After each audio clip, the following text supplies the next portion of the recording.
ఓ ప్రిన్సిపల్పై lecturer పెంచుకున్న పగ, ప్రతీకారం రెండు నిండు ప్రాణాలను మింగితే అతన్ని జీవిత ఖైదీని చేసింది.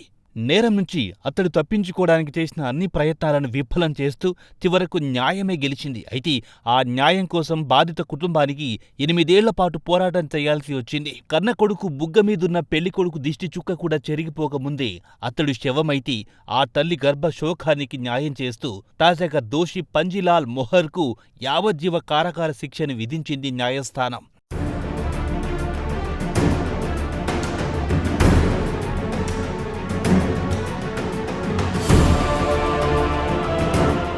ఇక ఫుల్ డీటెయిల్స్లోకి వెళ్తే పంజీలాల్ మెహర్ ఒడిశా బైన్సల్లో జ్యోతి వికాస్ కాలేజీలో లెక్చరర్గా పనిచేసేవాడు.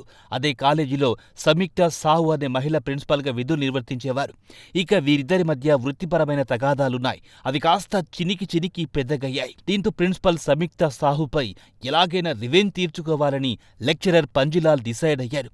అదును కోసం వెయిట్ చేశాడు. ఈలోగా సంయుక్త సాహు ఏకైక తనయుడి పెళ్లి వార్త అతడి చెవిలో పడింది. దీంతో ఆమె కుమారుని చంపి ఆమెపై పగ తీర్చుకోవాలని దుర్మార్గ లెక్చరర్ నిశ్చయించుకున్నాడు.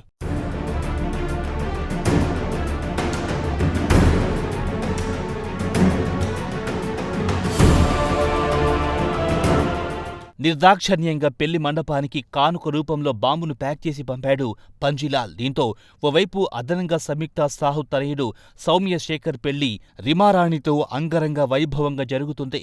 మరోవైపు పార్సిల్ బాంబ్ అదే వేడుకలో విధ్వంసాన్ని సృష్టించడానికి ఎదురు చూస్తుంది. పెళ్లితంతు ముగియగానే ఆనందంగా పెళ్లి మండపంలోనే వధువరులతో పాటు కుటుంబ సభ్యులు వచ్చిన గిఫ్ట్లను ఒక్కొక్కటిగా తెరిచి చూస్తున్నారు. ఇక దురదృష్టవశాత్తు పంజీలాల్ పంపిన బాంబ్ గిఫ్ట్ను అతను వేసిన ప్లాన్ ప్రకారం పెళ్లికొడుకు సౌమ్య శేఖరే ఓపెన్ చేశాడు. దీంతో ఒక్కసారిగా బాంబు పేలింది. ఈ దుర్ఘటనలో అతడితో పాటు అతడి నానమ్మ కూడా అక్కడికక్కడే ప్రాణాలు పోగొట్టుకోగా వధువు రిమారాణికి తీవ్ర గాయాలయ్యాయి.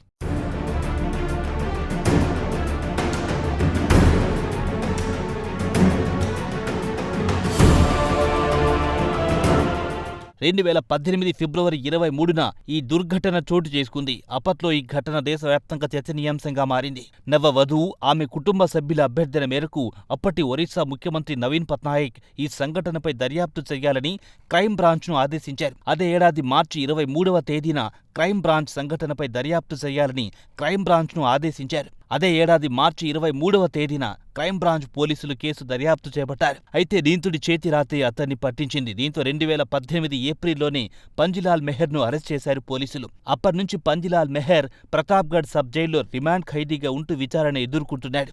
అయితే దోషి పంజీలాల్ ఎలాగైనా ప్రిన్సిపల్ సంయుక్తపై కక్ష తీర్చుకోవాలని యూట్యూబ్లో చూసి బాంబ్ తయారీ నేర్చుకున్నారని పోలీసుల ముందు ఒప్పుకున్నాడు.